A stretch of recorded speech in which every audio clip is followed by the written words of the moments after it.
So I recently had another question related to someone having constipation, and she wanted to know, should I consume more fiber? So let's just dive in and talk about it. So fiber is one of those things that they will tell you to consume to prevent colon cancer, right? You've probably heard that a million times.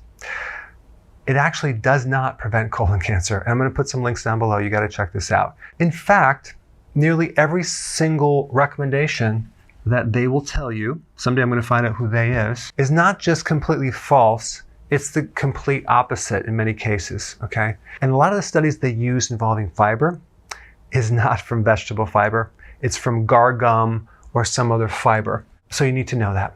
Now, I am the guy that recommends 7 to 10 cups of vegetables or salad every single day, but not necessarily just for the fiber. It's for the nutrients, it's for the phytonutrients, minerals and vitamins and things like that. Yes, the fiber will help because it feeds the colon, but if your digestive system is compromised, okay, and you don't have the capacity to digest this much vegetable, what's going to happen is when you add all these vegetables, you're going to get gas and bloating and pain.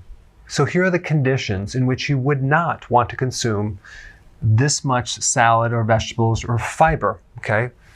If you had constipation, if you had diverticulitis, if you had bloating, abdominal pain, IBS, food allergies, SIBO, in which you have too much bacteria in the small intestine when you should have it in the large, if you have hemorrhoids, or even rectal bleeding. So being constipated is very similar to the traffic in Washington, D.C. right around 4:30 or 5 o'clock in the afternoon on a weekday.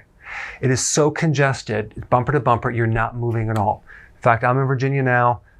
Coming here, I was in a traffic jam. It took me forever to get here.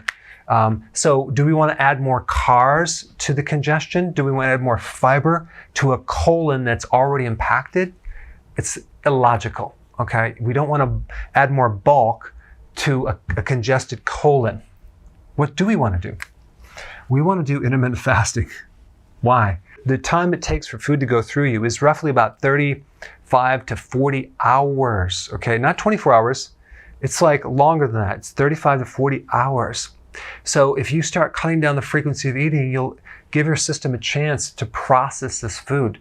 And that would be the most important thing that I would recommend. Start doing intermittent fasting immediately. And I have a link down below if you're new to my channel.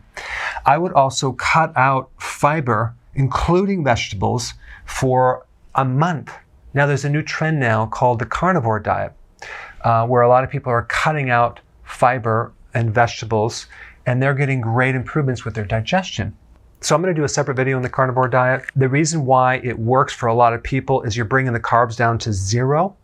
And most people have too much insulin. So right there, you're going to drop the inflammation in the body. If you have any digestive issues, and then you take away this fiber that's irritating it so much, you're going to feel great, okay? There is a correct way to do it. I personally don't do it. I find I do much better on a combination of vegetables and animal products, okay? And if you're only eating like muscle meat and you're not doing organ meats, I think that's a big mistake. But there is a way to do it if you wanted to go that route, to test it out to see if your body responds to it. But if your system is working and you don't have these issues, my opinion is that the nutrients in the vegetables are going to help you more than they're going to hurt you. In fact, I haven't heard any studies of the long-term chronic problem with eating vegetables, okay? It's just not going to happen. And also realize that fiber is not digested by you. Your body can't digest it, okay? It's your microbes. So if there's a microbe problem, either too many microbes or not enough, you're going to have a hard time with fiber because you're going to get excessive, what's called fermentation. And you're going to develop more methane gas, okay? Hydrogen gas or carbon dioxide or certain types of gases because of the imbalance of microbes in your gut. Now, another interesting point, when I was trying to be a vegan in my 20s, I did not do well. It tore up my intestine. I always felt bloated. I was feeling depressed. And then I switched over to more meat.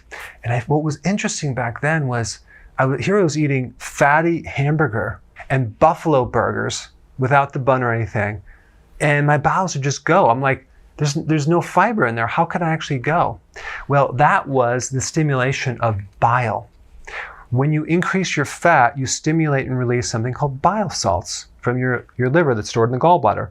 Well, bile salts are a lubricant. It's going to lubricate the colon and help your digestion. So if you have digestive problems, go real low on the vegetables and maybe even cut them out for a period of time. But I do find that when you add more vegetables or fiber, you make this worse. And some of you might respond to replacing your fiber with fermented vegetables, okay, and you'll do very well, unless you have this condition right here, which is SIBO. So you just have to test it out. And this is basically a situation where you don't want to add fiber and you don't want to add probiotics because you have too many bacteria already in the small intestine. You can either get a test to figure this out, or you can just take probiotics and see if it makes you feel better. If it makes you feel worse, then we might have a situation right here. All right, guys, there you have it, and I'll see you in the next video.